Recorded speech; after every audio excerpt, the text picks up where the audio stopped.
Riders on the storm, riders on the storm. Into this house we're born, into this world we're thrown. Like a dog without a bone, an actor out alone. Riders on the storm, there's a killer on the road. His brain is squirming like a toad. Take a long holiday, let your children play. If you give this man a ride, sweet family will die. Killer on the road,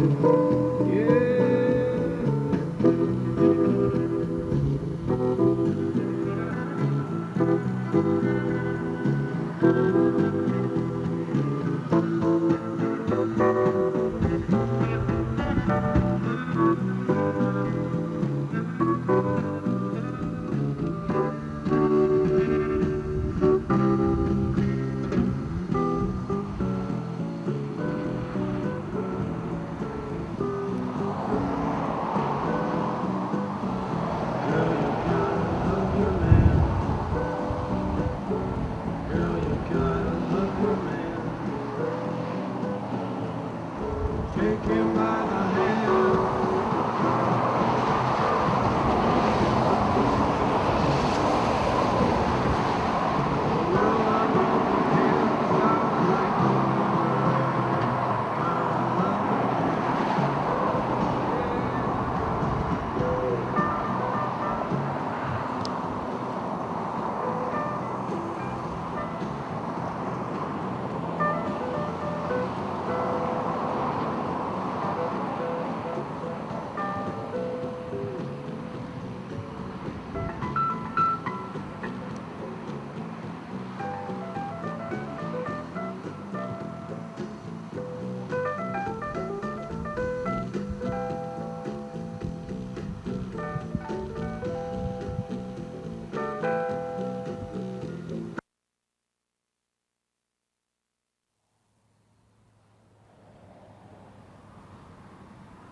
Hey out there, this is May 27th, 2016. It's a Friday here in Northern California. And today I wanted to get into some current events. Got the Trump rallies going on and all the protesting. And I also wanted to talk about some basic political economic stuff like fiscal prudence. Fiscal having to do with the taxes that are collected and how they're spent. And people need to understand some things about politics and economics, that the fact that they go hand in hand. But I wanted to ask the question about fiscal prudence. Is this a conservative value, or is this a liberal value, or neither, or both? And starting from that vantage point, I would like to say that neither party, either conservative, who we assume is the Republicans, or the liberals, who we assume is the Democrats, seems to embrace this idea of fiscal prudence. And what I'm talking about is really simple, and I've talked about it before in other videos, but if doing something for society seems like a liberal cause, let's say a lot of people associate the liberals with egalitarian function. That these are the bleeding heart liberals, right? They are overly compassionate and too soft on, for instance, they want to usher in a welfare state and all this sort of thing. And then the conservatives who say, no, we need to tighten the belt, we need to get more people off the welfare rolls and reduce the size of government because a lot of people are employed in the social services aspect of government. It's a huge chunk of the budget that goes to paying for social services. So the point I'm trying to make here is that although it would seem like a fiscally foolish thing, because we've been trained to believe it is, to just give people stuff, okay, like a house, for example, as opposed to paying a landlord in perpetuity. I'm talking about a poor person who cannot afford to pay their rent, they can't afford to buy a house, and their only option is to move and then just keep moving and running, from the investors and the speculators that are out there driving up the prices, whether intentionally or not. I mean, that's a whole nother story, but I know it is intentionally. Having a field in real estate, I can tell you for sure that the investors know well how to manipulate housing markets. And they just descend on an area. They did it in Las Vegas in around 2002, 2003. And they just made life miserable for people that were trying to buy a house because prices started soaring. And within 2 years span between 2003 and 2005, housing costs doubled. That means they went up 100% in the course of 2 years. That's 50% a year approximately.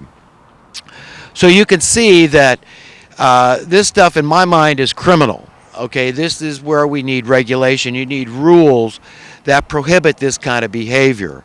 It interferes with the normalcy of a supply and demand chain. So anyhow, before anybody accuses me of being a bleeding heart liberal, as if that would even be a bad thing, to be overly empathetic and overly generous, in the name of solving a problem, hear me out.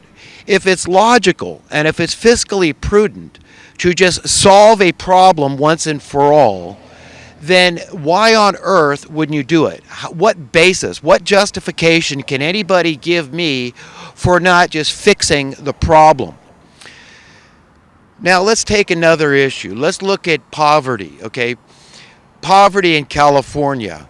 This is the root cause of so much of the crime that's based on financial desperation.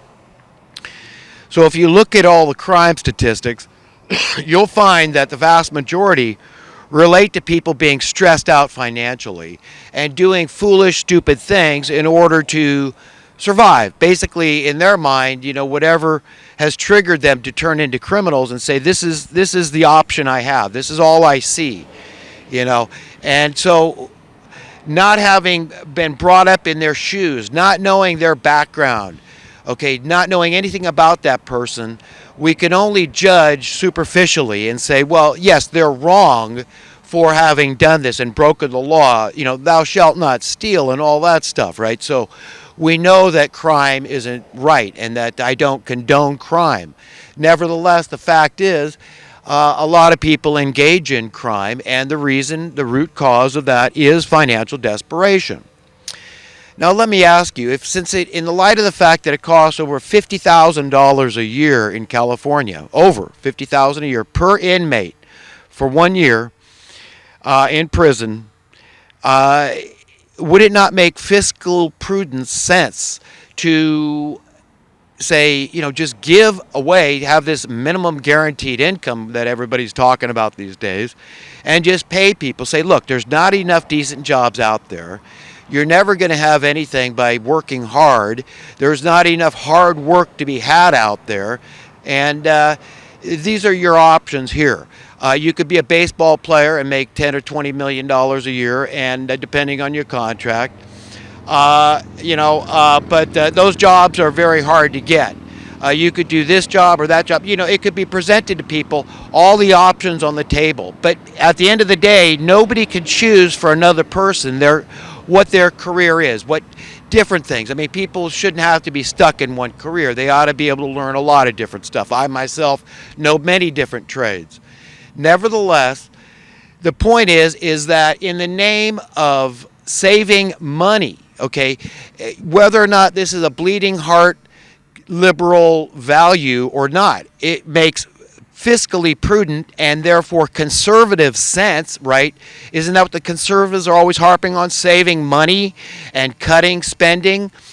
Well, it's kind of like this: spend now and save later. Okay, so if your taxes are high, it's a temporary thing until we solve the problem. And then your taxes go down, the value of your tax dollars goes up as your taxes go down. This is true relative to any service or any commodity out there. If the cost for a said service or a said commodity goes down in price, that means the worth of your currency goes up relative to that service or that commodity. It's all very simple and logical, okay? So it's not hard to figure this stuff out. My point is that sometimes I'm hyperbolic in describing a situation, but there's a reason for that. And the reason is just to make a point, just to show you that there is a solution. There's no ifs, ands, or buts. There's no debate. There's no argument.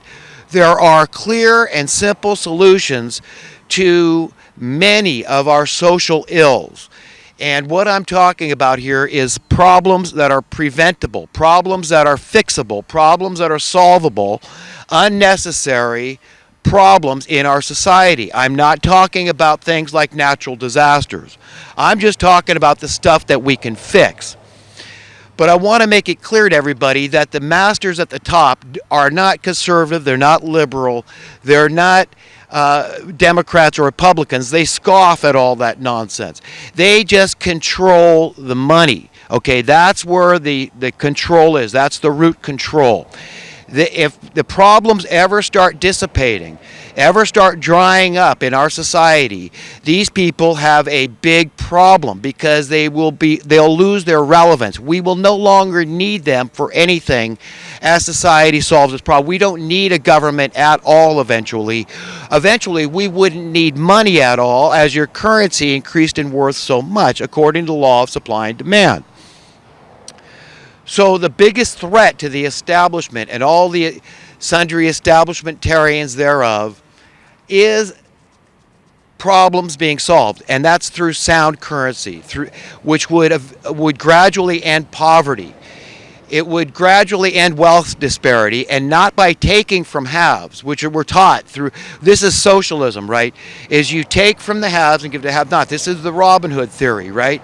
This is the best people understand about this. None of this stuff is taught in grade school when people's minds are sharp and ready to really learn this stuff, okay, which they should be taught in grade school, okay, because this is simple stuff: supply and demand economics, understanding why a commodity or service might get dear temporarily, but then it should fall back down into cost. And people think, well, I'm not paying for these these athletes and stuff that are, getting these $20 million salaries a year for doing something fun that's totally unnecessary to society, doesn't do a damn thing for anybody. But nevertheless, we know that they pay it. So who really pays that? You pay it. How do you pay it? How do I pay it? Through advertising costs. When you buy a product that you would normally buy anyhow, whether it be deodorant or soda pop or whatever the hell it is out there, okay, you're going to need that product, but those are the sponsors. Those are the ones paying the bills. And so the money that they have to pay, these huge contracts, these multi-million-dollar contracts, are coming out of your pocket and my pocket because they raise the price. This is how it works. So people's minds are keen to learn this stuff at an early age, but it's not being taught. Why? The excuse would probably be if you ask the establishment, say, well, it's just too convoluted, it's just too complex for the student. They can't understand economic stuff. But it's bull. That's a lie from the pit of hell. It's simply not true.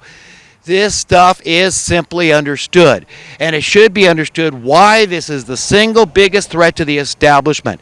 Because you understand, if they ever allowed any appreciable amount of time whereby you had sound currency, which means you had oversight, checks and balances to say, look, we're abiding by law of supply and demand. if we supply sufficient need of this stuff, we don't want our prices for this commodity going up or this service. We want it, in fact, to go down. That's progress, is seeing your currency increase in worth as your cost of living, the basic needs, water, food, and housing costs,